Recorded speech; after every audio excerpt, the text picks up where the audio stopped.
एक दफ़ा एक ख़ातून एक गोश्त वाली फैक्ट्री में काम करती थी।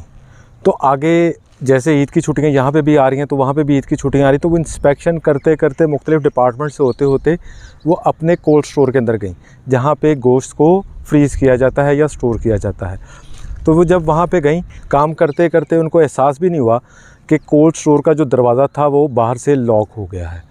उन्होंने बहुत कोशिश की, बड़ा ज़ोर लगाया, बड़ा शोर किया कि वो कहीं दरवाज़ा खोले, लेकिन वो दरवाज़ा नहीं खुला। और आपको अंदाज़ा होगा कि कोल्ड स्टोर में बाज़ दफ़ा जो टेम्परेचर है वो -30 से भी कम होता है, -30, -40, -50, जहाँ पे नॉर्मल इंसान वहाँ सर्वाइव नहीं कर सकता। इस टॉपिक के बारे में बात करते हैं। मेरा नाम है कामरान सईद। सेम उसी तरह जैसे हमारे मुआशरे में ईद की छुट्टियां होती हैं, वो भी कहीं ईद की छुट्टियां थी या कोई भी छुट्टियां थी, तो उसके आखिरी दिन वो अपने पूरे डिपार्टमेंट की इंस्पेक्शन करने निकली थी खातून। अब वो करते करते जब कोल्ड स्टोर में गई तो कोल्ड स्टोर बाहर से लॉक हो गया, तो उन्होंने बड़ा ही शोर किया। लेकिन वो कोल्ड स्टोर अगर किसी को अंदाज़ा हो तो वो इतना मोटा होता है कि वहाँ आवाज़ आप एक पास नहीं हो सकती, तो वो अंदर ही उसको खटखटाती रहीं या कोशिश करती रही कि दरवाज़ा खुल जाए, वो दरवाज़ा नहीं खुला। अब वो वहाँ पे बैठ गई। अब वो जो भी उनको कलमे आते थे, जो भी दुआएं आती थी, जो भी कर सकती थी वो करती रहीं, जो भी कोशिश करती रहीं, लेकिन कुछ भी नहीं हुआ। अब वो चूँकि छुट्टियों के दिन थे तो सब वर्कर्स भी अपनी अपनी घर चले गए थे या जा रहे थे, तो किसी ने ख्याल ही नहीं किया कि हम में से एक वर्कर मिसिंग है। लेकिन जब 5 घंटे गुजर गए और वो बिल्कुल मरने के करीब आ गई खातून, तो एकदम बाहर से दरवाज़ा खुला तो सिक्योरिटी गार्ड आया और वो अपने साथ टीम लेके आया। तो उन्होंने देखा कि वो बिल्कुल मरने वाली थी, बिल्कुल बेहोश थी खातून। उनको फ़ौरन रेस्क्यू किया गया, उनको हॉस्पिटलाइज़ किया गया और उन खातून की जान बच गई। तो वो जब खातून की जान बच गई तो उन्होंने पूछा कि मैं तो अंदर बंद थी और किसी को भी पता नहीं चला और कोई भी ऑफिस फैक्ट्री में नहीं था, तो फिर मैं कैसे बच गई।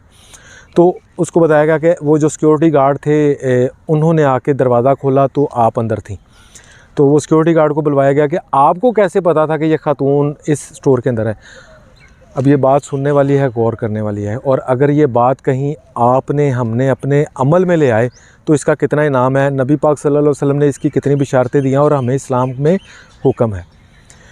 उस सिक्योरिटी गार्ड ने कहा कि यहाँ मैं 35 साल से काम कर रहा हूँ, हज़ारों लोग आए, हज़ारों लोग चले गए, अभी भी फैक्ट्री में को 5-7 हज़ार मज़दूर रोज़ काम करता है, और जो मेरे 35 साल की लाइफ में तकरीबन कुछ लाखों लोग हैं जो चले गए और आ गए और चले गए, लेकिन बेटी आप वाहिद खातून थी जो आते हुए भी मुझे सलाम करती थी और जाते हुए भी सलाम करती थी और मेरा हाल चाल पूछती थी।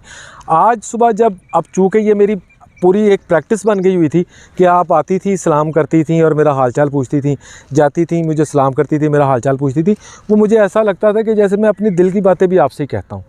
तो आज चूँकि सुबह आप आई हैं, आपने मुझे आते हुए तो सलाम कहा, मेरा हालचाल पूछा, लेकिन अब मैं इंतज़ार कर रहा था कि आप वापस जाएँ तो मेरा हालचाल भी पूछें और ईद मुबारक भी देंगी और आप चली जाएंगी, लेकिन आप नहीं आई। तो मुझे फ़िक्र हुई कि आप अंदर कहीं कोई मसला ना हो गया हो। तो मैं आपको ढूंढते ढूंढते इस कोल्ड स्टोर में पहुंचा। देखा आपने, एक छोटी सी आदत ने उस खातून की जान बचा ली। लेकिन इस वीडियो में कितना बड़ा मैसेज है कि ईद का दिन है कि हम अपने बहनों भाइयों को भी ईद मुबारक नहीं कह सकते। तो आज का दिन है, अपनी सारी पुरानी बातें भूलकर आगे बढ़ें और सबको ईद मुबारक कहें। जो भी मोहल्लेदार हैं, अपने बहन भाई हैं, यार दोस्त हैं, फ़ोन करें। स्पेशल अब तो फ़ोन की इतनी सहूलत है, अपने नेबर्स को, जितने भी आपके मिलने जुलने वाले हैं, सबको ईद मुबारक कहें और मेरी तरफ से आपको भी ईद मुबारक। और अगर आपको ये वीडियो अच्छी लगी है तो आज से नबी पाक सल्लल्लाहु अलैहि वसल्लम पे कम अज़ कम एक बार दुरूद ज़रूर भेजें और आपको मेरी तरफ से दिल की गहराइयों से ईद मुबारक।